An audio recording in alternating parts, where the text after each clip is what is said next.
Hello दोस्तों, veterans नमस्कार। आज पता है आपको 19 जुलाई है और ये बैंक नेशनलाइजेशन डे है। और जिस दिन ये बैंक नेशनलाइज हुए थे, जो एक्ट आया था 1969 में, बेहद खुशी की बात थी। देश का बैंकिंग सिस्टम में सुधार की आशाएं बंधी और जो बैंक कर्मचारी थे, जो एम्प्लॉयर के हाथ में कठपुतली बने हुए थे, उन्हें आशा लगी अब उनकी दशाओं में सुधार होगा। लेकिन दोस्तों, 1969 से लेकर के आज 57 साल हो गए हैं और इन 57 सालों में प्री नेशनलाइजेशन जो हालत थी बैंक कर्मचारियों की, उससे भी बदतर हो गई है। और ये केवल हुई है इन दलाल यूनियनों की वजह से। और इन दलाल यूनियनों में 3 सबसे बड़ी यूनियन है, बैंकटचलम की और आईबॉक रूपम रॉय और एनसीबी एल चंद्रशेखर। इनके नीचे से पैरों से जमीन खिसक गई है। पहले तो हम ये बताएंगे नेशनलाइजेशन का उद्देश्य क्या था और वर्तमान में क्या हो रहा है। Bank 57th anniversary of bank nationalisation 19 July 1969, a historic step towards social justice, equality and national development। कितना सोशल जस्टिस हो रहा है ये तो आप सबको दिखाई दे रहा है। Public sector banks are national assets, protect them, strengthen them and serve the nation. और जो दलाल पैसा लेके भागते हैं, दलालों की वजह से देशों में जाके बस जाते हैं, ये पता है बैंक कैसे प्रोटेक्ट हो रहे हैं। We reaffirm our commitment to the ideals and values of bank nationalization. We pledge to protect and preserve the public ownership of banks and oppose any move towards privatization. We will work to make banking services accessible to all and promote financial inclusion. We dedicate ourselves to providing excellent customer service with integrity, transparency and accountability. We stand united to defend the rights, dignity and welfare of bank employees. सारा झूठ। We resolve to strengthen public sector banks for a stronger economy and a stronger India. Our bank, our pride, together for a stronger। दोस्तों, ये सारे idealistic जो चीज़ें हैं इसमें भरी हुई हैं, लेकिन एक्चुअली में ग्राउंड पर क्या हो रहा है वो अलग प्रकार की बातें हो रही हैं। और लगभग ये वही चीज़ है जो 1970 में हुआ था। अब मैं 2 वाक़या आपको बताता हूं। 1970 में जब इन लोगों को आभास हो गया कि इनके हाथ से बेस सेटलमेंट छिन सकता है, तो 1966 से आईबीए और इन दलालों ने मिलकर के फर्स्ट बेस सेटलमेंट लेकर के आ गए, और जो आज तक चला हुआ था। जब 1970 में जो एक्ट आया था उसमें ये बेस सेटलमेंट की प्रोसेस अलग प्रकार से थी, जिसमें ना तो आईबीए का हाथ था और न यूएफबीए को हाथ होता था। लेकिन क्योंकि इनकी प्रोसेस थी, चलती रही और इनको वरदान मिला हुआ था ऊपर डीएफएस से और वित्त मंत्रालय से। और इसी के कारण आज बैंक पेंशनर 31 सालों से अपने अपडेशन के लिए तरस रहे हैं। और दोस्तों, लगभग वही बात इस समय आ गई है। भारत सरकार ने आपके पाले में गेंद फेंक दी है। इस समय आपका काम है, आप सर्विंग एम्प्लॉय ऑफिसर से मिले, उनसे बोले कि अपना सशक्त यूनियन बनाए अपनी बैंक लेवल पर और अपनी बातें अपने मैनेजमेंट से खुद करें, न कि दलालों के माध्यम से। इन दलालों का कोई भी हाथ नहीं रह गया है और यही काम किया इन्होंने अभी मेडिकल इंश्योरेंस के साथ, आईबीए के साथ बैठ करके दस्तखत करने में। इनसे ये पूछा जाए कि भाई तुम किस एक्ट के अंतर्गत बैठ करके मेडिकल इंश्योरेंस पे दस्तखत कर रहे हो और एमओयू पे दस्तखत कर रहे हो? क्योंकि आपका इंडस्ट्रियल डिस्प्यूट एक्ट तो नवंबर में ही खत्म हो गया, उसमें तो आप कर नहीं सकते हो। फिर आपको ताकत किसने दी कि आप बैठो, एमओयू करो, दस्तखत करो और उसको उस पर ला दो? आप तो निगोशिएटिंग यूनियन भी नहीं हो और निगोशिएटिंग काउंसिल भी नहीं हो।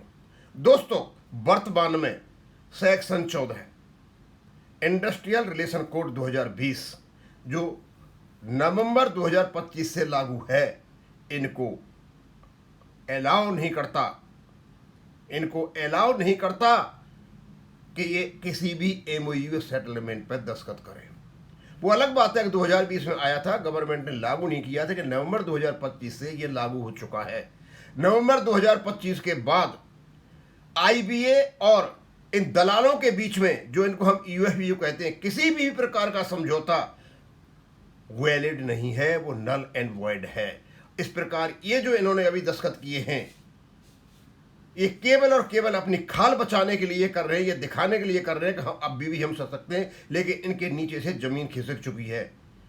प्रॉब्लम क्या है कि हमारे जितने भी बैंक पेंशनर हैं, हमारे सर्विंग एम्प्लॉयज हैं, वो इतने इंडिफरेंट हैं इन चीज़ों के लिए कि इस पर ध्यान ही नहीं देते। अच्छा मौका मिला है। इंडस्ट्रियल इस्टेब्लिशमेंट के जितने भी हर बैंक का, हर पब्लिक सेक्टर बैंक का जो भी कर्मचारी संघ है या ऑफिसर्स का जगह, दोनों मिलकर के अभी आपके हाथ मौका आया है कि अपने पेयर अलाउंसेज को इस प्रकार से एडजस्ट कराएं, हो सकता है इस पर सीपीसी लागू हो जाए। 1970 एक्ट के अनुसार 1947 का एक्ट कलेक्टिव बार्गेनिंग इस इंडस्ट्रियल रिलेशन कोड ने खत्म कर दी है, जो 2025 से लागू है। आप अपनी यूनियन को रजिस्टर करा सकते हो, लेकिन आपको निगोशिएटिंग के अधिकार नहीं मिलेंगे। जिस यूनियन को निगोशिएटिंग के अधिकार मिलेंगे वो होगी पावरफुल, और तो वैसे बना बना के कितने बैठ जा, कितने कितने संगठन बना करके बैठे। हम आपको बताना चाहते हैं कि अभी ये 13वां बेस सेटलमेंट जो है ये, और अभी जो मेडिकल इंश्योरेंस की जो ये बातें की हैं लोगों ने और दस्तखत किए और एमओयू, ये दोनों के दोनों नल एंड वॉइड हैं। एफबीयू, यूएफबीयू और आईबीए किसी भी हालत में 13वें बेस सेटलमेंट पर बातचीत नहीं कर सकते। बातचीत होगी तो केवल और केवल एम्प्लॉयर और जो रिकॉग्नाइज्ड यूनियन या काउंसिल है उसके बीच में होगी, और अभी तक ऐसा कोई सिस्टम नहीं निकला है। और फिर आखिरकार इनकी वैल्यू क्या है, क्यों ये बार बार आ रहे हैं? जब निगोशिएशन ही नहीं है इनके पास में, तो किस प्रकार का निगोशिएशन कर रहे हैं?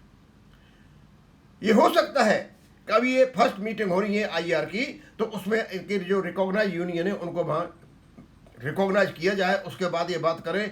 तो अभी जो मेडिकल इंश्योरेंस की जो बातचीत हुई है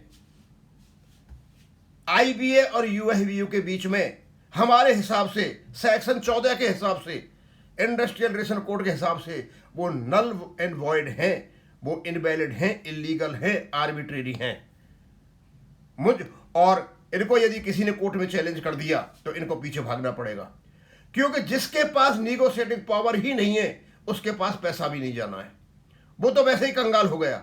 अब इनको इस एक्ट ने बड़े आसानी से तरीके से कंगाल कर दिया है। दोस्तों, मैं आपको फिर बताना चाहता हूं, जिस प्रकार इन लोगों ने नेशनलाइज्ड बैंकों का जो स्वरूप छीना था, फर्स्ट बेस सेटलमेंट ला कर उसको आज तक चला रहे, फिर ये कोशिश कर रहे हैं, जबकि इनके पास इसकी ऑथोरिटी नहीं है, ये लीगल ही नहीं है इस काम को करने के लिए, क्योंकि इनको इंडस्ट्रियल रिलेशन एक्ट जो कोड है 2020 अलाउ नहीं करता। और ये कोड ये कोई विदेश मंत्रालय, क्या नाम, फाइनेंस मिनिस्ट्री का नहीं बना हुआ है, ये संसद के द्वारा पास किया हुआ कानून है, जिसने 3 एक्ट को खत्म कर दिया। Industrial dispute act, trade union act और आपका इंडस्ट्रियल एम्प्लॉयमेंट एक्ट 1946, ये सारे खत्म हो चुके हैं। इसी के अंतर्गत ये जिस प्रकार की बार्गेनिंग करते करते थे, और इस समय ये जो मेडिकल इंश्योरेंस का जो इन दोनों ने कलेक्टिव बार्गेनिंग का खेल खेला है, ये इंडस्ट्रियल डिस्प्यूट एक्ट के अंतर्गत खेला है, जो ऑलरेडी खत्म हो चुका है। इसका मतलब ये हो गया, इन्होंने जो कुछ भी किया है, आईबीए अपनी जान बचा रहा है और ये भी अपनी जान बचा रहे हैं। इन दोनों को ये एमओयू करने का अधिकार है ही नहीं, किसी भी हालत में नहीं है। अंत में हम बैंक नेशनलाइज्ड डे पर सबको धन्यवाद देना चाहते हैं। आप भी जुड़ें और अपने को थोड़ा सजग रखें, अपने को थोड़ा इन्फॉर्म रखें कि हो क्या रहा है। अदरवाइज ये दलाल फिर मिलकर के आईबीए, यूएफबीयू और डीएफएस से मिलकर के ये फिर ऐसा खेल खेलेंगे कि आपको कहीं का नहीं छोड़ेंगे। और ये जितने भी वर्किंग ऑफिसर्स एम्प्लॉयज हैं, अच्छा मौका आया है, आप अपनी बातें अपने एम्प्लॉयर से करें और किसी भी प्रकार से इनके साथ नहीं जाए, क्योंकि जो 1970 के एक्ट में बेज एंड सेटलमेंट का जो तरीका है वो तरीका अपनाए। और क्योंकि इस समय तो आपका इंडस्ट्रियल डिस्प्यूट एक्ट भी खत्म हो चुका है। अब इसको मैं यही खत्म करूंगा। थैंक यू, धन्यवाद।